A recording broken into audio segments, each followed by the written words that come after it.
everybody, it's Travis Weller. Thanks again for joining me for the 2-Minute Clinic. In today's episode, I want to talk about lyric works, and specifically lyric works for younger groups.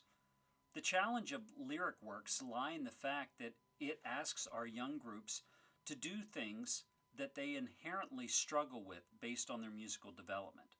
Things like tone development, which of course will impact intonation, legato articulation, shaping phrases, and moving at a tempo that is often slower than what our heart rate is. Some directors stay away from lyric works for those reasons, and they believe that, I play a chorale as part of my warm-up, so that's enough to get my students playing legato. Too often those chorales, which they can be used as a lyric work, become more of a vertical harmony exercise than consciously thinking about the direction and the shape of a melodic line. So why program them? Well, lyric or expressive works, they help to balance the tempi, texture, and the overall tonality of an entire concert program. Some lyric works are original works for band, and some can serve a dual purpose. Think of a lyric work that is also a folk song. 3 examples that immediately leap to my mind are Robert Sheldon's A Scottish Ballad, subtitled Annie Laurie, Anne McGinty's setting of All the Pretty Little Horses, and Roland Barrett's lovely treatment of the Welsh lullaby All Through the Night. When it comes to rehearsing lyric works, there are several options that can make the experience much more enjoyable for you and your students. One of the things is to identify the main melody of the piece and write it out for every instrument.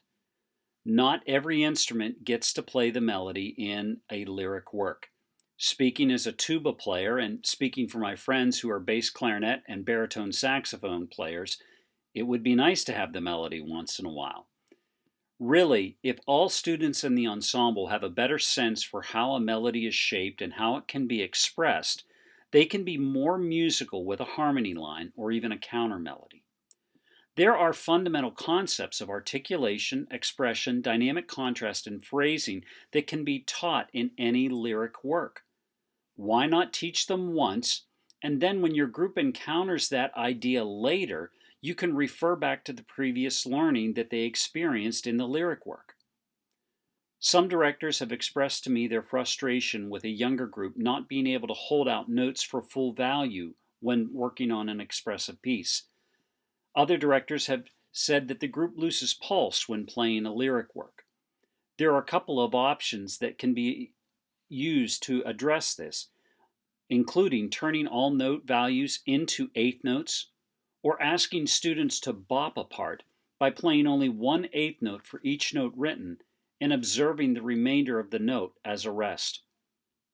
On the slide that follows, you'll see a 2-measure phrase from All Through the Night as it would be written in the music, then how it would appear as if you had the students play 8th notes for all note values, and then finally what it would look like for bopping.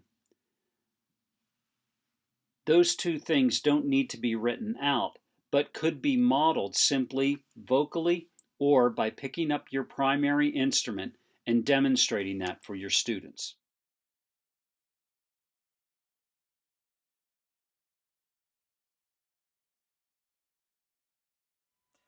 There are several impressive works for younger bands, including Carol Britton Chambers' Softly Speaks the Night at grade 1.5 from Carl Fisher.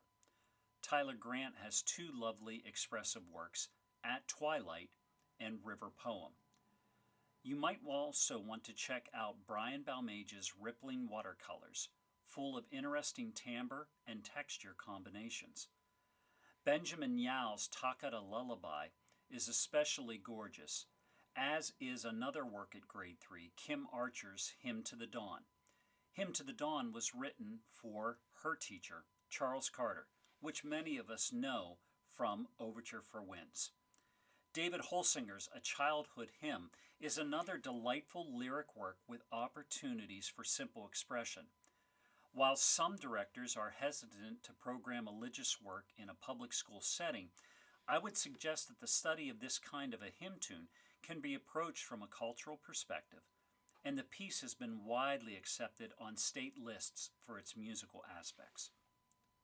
Finally, it goes without saying that Frank Erickson's Air for Band is the standard whenever it comes to lyric works.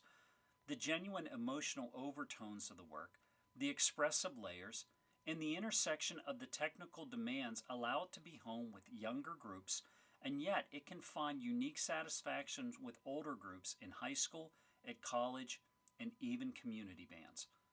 I have lived in fear of Air for Band and have never written a lyric work because ultimately I knew the comparison at some point would be drawn back. I'm proud to announce that I have a lyric work coming out next year as Moonlight Falls, published by Wingert Jones Music.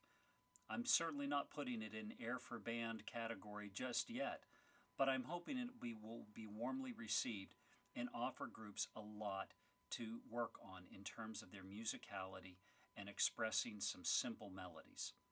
What's your favorite lyric work for band? Let me know in the comments below. Thanks again for joining me on the 2-Minute Clinic. Life, Love, Music. We'll see you next time.